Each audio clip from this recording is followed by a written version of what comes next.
Hello, welcome to the channel. In this video, we want to discuss how to write a formal letter.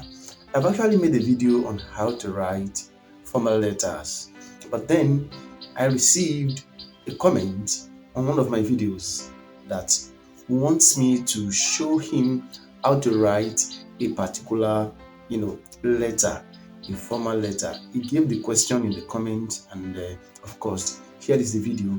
Now, this is the comment. When I read this message, I just thought what the person wants me to do is to show him how to write a letter to the members of the House of Assembly and suggest to them two ways to get rid of fields, that is debts, in the community. So I decided to bring up, to write the letter and of course show the process and everything.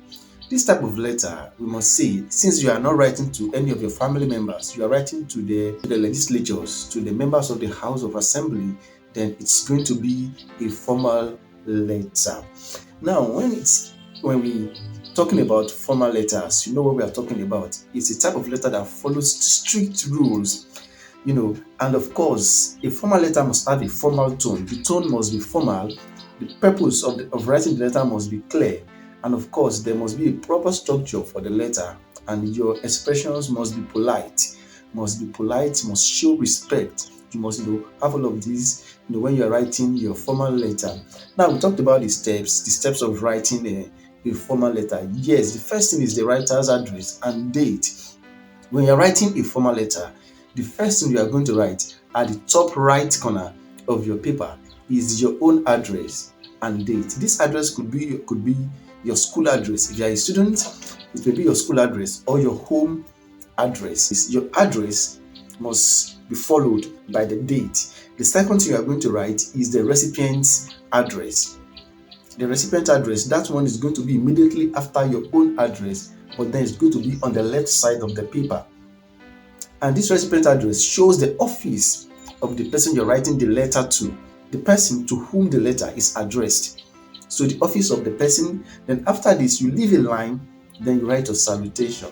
The reason you must leave a line space between your recipient address and your salutation is not to mix the two up. There must be a clear distinction between your recipient address and your salutation. So you should leave a line between your address, your recipient address, and the salutation.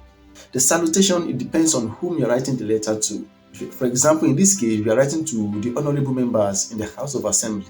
Then it's going to be probably dear honorables. Since you're writing to all of them collectively, dear honorables, that's what I use here. But then it could be something else. It is not that rigid in this case. You could have dear legislatures. You could have, but then I just decided to use dear honorables since I'm writing to all of them collectively according to the comments the person dropped. After the salutation, then you go to the title of the letter. As a formal letter, there must be a clear title. Now, when I begin to show you how I wrote this letter, you will understand the title, better. And the title can be written in two different ways. One is to use title case, whereby you capitalize the first letter of each word. Others will be written in small letter, but the first letter of each word is capitalized, and then you underline it.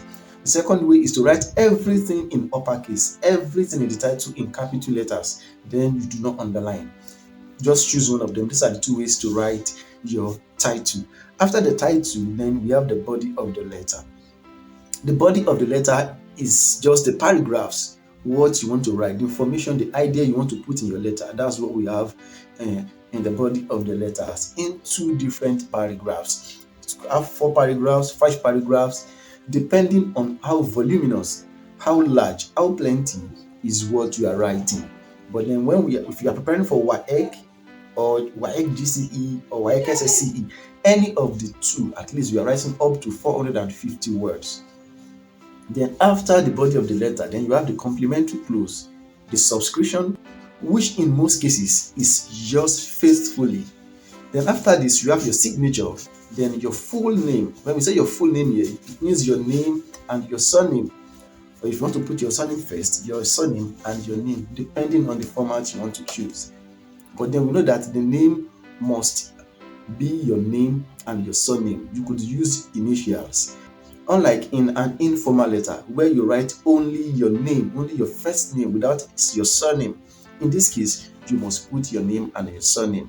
You could even write your name, your surname, and then put your name in initials, any of the two. So I'm going to pull up the letter here, so I read to you. So beginning with the writer's address. Since the person who made the comment is a Ghanaian, so I decided to use Ghanaian address, to make everything read. I used number 10, Kwadwo Betia Avenue, Asokwa, Kumasi. Then the date, 13th July 2026. Do not forget, it is the writer's address and date. So after the address, you can see the date, 13th July 2026.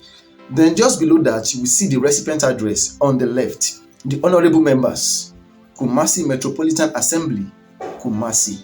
So this is the recipient address to whom the letter is addressed.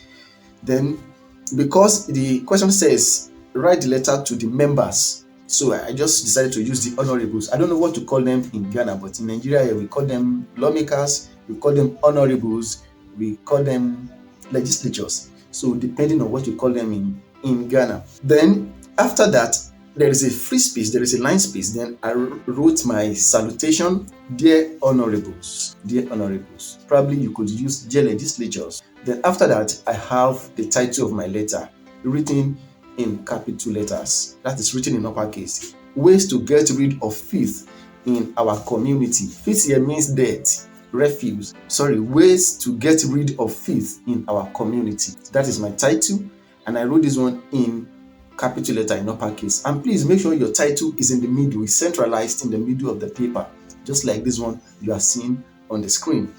Then I have my first paragraph. Now I'm in number 5, which is the body of the letter, where we have the paragraphs. Now the first paragraph is usually the purpose of your letter, the reason you are writing the letter. There is no greeting, there is no exchange of pleasantries, since it is a formal letter. So the first thing you are going to do in your first paragraph is to state the purpose of writing the letter. I am writing this letter to bring to your notice the problem of filth in our community and to suggest ways to get rid of them. That is the purpose. Clear. You said that your purpose must be clear. Do not forget. I am a secondary school student and I live in Asokwa region in Kumasi, Ghana. The amount of refuse dumped and left in our environment is very disturbing. It affects people's health and our daily lives. So that is the first paragraph. I state the purpose of the letter and of course give some additional statements. The second paragraph also discusses more of the problem. Heaps of refuse can be found in open streets with insects including houseflies hovering over them. These refuse dumps produce bad odors. They also attract flies, rats, and other harmful insects. In rainy seasons, the gutters are blocked with dirt. This leads to flooding. The dirty water also spreads germs and causes diseases such as malaria and cholera. Many residents, especially children, fall sick because of this poor sanitation. I believe that the government can help us solve this problem if proper steps are taken. Hence, I want to suggest 3 simple ways to reduce and possibly eliminate filth in our community. So this is the second paragraph. It is made up of additional statements, additional explanation of the first paragraph. Now let's go to the third paragraph where I begin to give my suggestions. What I want to say is this: the person who made the comment, who sent me this question, actually wanted me to give 2 ways to get rid of dirt, to get rid of filth in the community. But I want to say that WAEC usually says we should give at least 3 reasons, 3 points. So that's why I give 3 points in this letter. Now, this is my first suggestion. The first suggestion is that there should be proper waste disposal systems. The government should provide large dustbins in different parts of the community. Waste disposal trucks should be provided and come regularly to collect the refuse from these bins. If the waste is collected on time, environmental pollution will drastically reduce. So that is my first suggestion.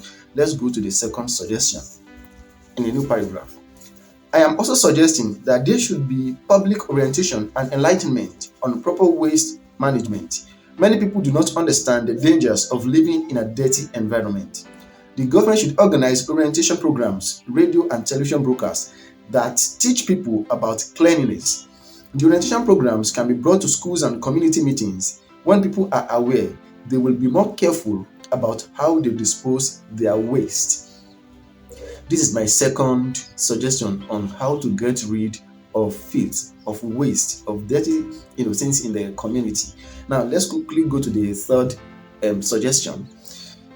Thirdly, strict laws should be put in place and the laws should be adequately enforced. People who dump refuse indiscriminately should be made to face the law. There should be environmental officers like the Lagos State's Kick Against Indiscipline (KAI) who monitor the community. Anyone caught littering or dumping refuse in wrong places should be fined by mobile courts or made to do community service. This will discourage others from doing the same.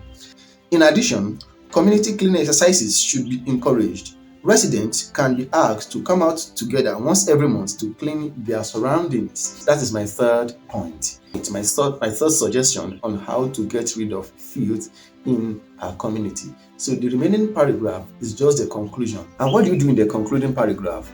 What you do is just to rephrase, to mention again those 3 points you have previously mentioned. Just touch them again with light explanations. That's what you do in your conclusion.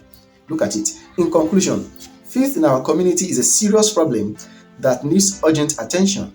It affects our earth and pollutes our environment. I strongly believe that with proper waste management, orientation, and law enforcement, do not forget these are the 3 suggestions I made. That is proper waste management, orientation, and law enforcement. Putting law into place. So that's why I'm just mentioning those 3 points again. I strongly believe that with proper waste management, orientation, and law enforcement, this problem can be solved. I hope that my suggestions will be considered and actions will be taken to improve the cleanliness of our community. That is the concluding paragraph. And the last paragraph is just a sentence. Thank you for your attention. That is just the body of the letter. Now, what we have next is the complementary clause. Of course, yours faithfully is appropriate for all formal letters. So just use yours faithfully and you will get your mark. Then after that, you append your signature. Then you write your name. Enjunam Peda. I'm sorry if this name is not pronounced well. So I just decided to use the name that is related to the Ghanaian because the person who requested for this video is a Ghanaian. So this is how to write a formal letter. Thank you for being here. Do not forget to subscribe to the channel, like this video, and drop your comment. If there is anything you want me to do, if there is a topic in English language or literature in English you want me to cover, kindly put it in the comment section and I'm going to attend to them. After all, this video I'm making, somebody actually requested for it and here I am doing it. Thank you for being here. Until I come your way again, have a nice one. Bye-bye.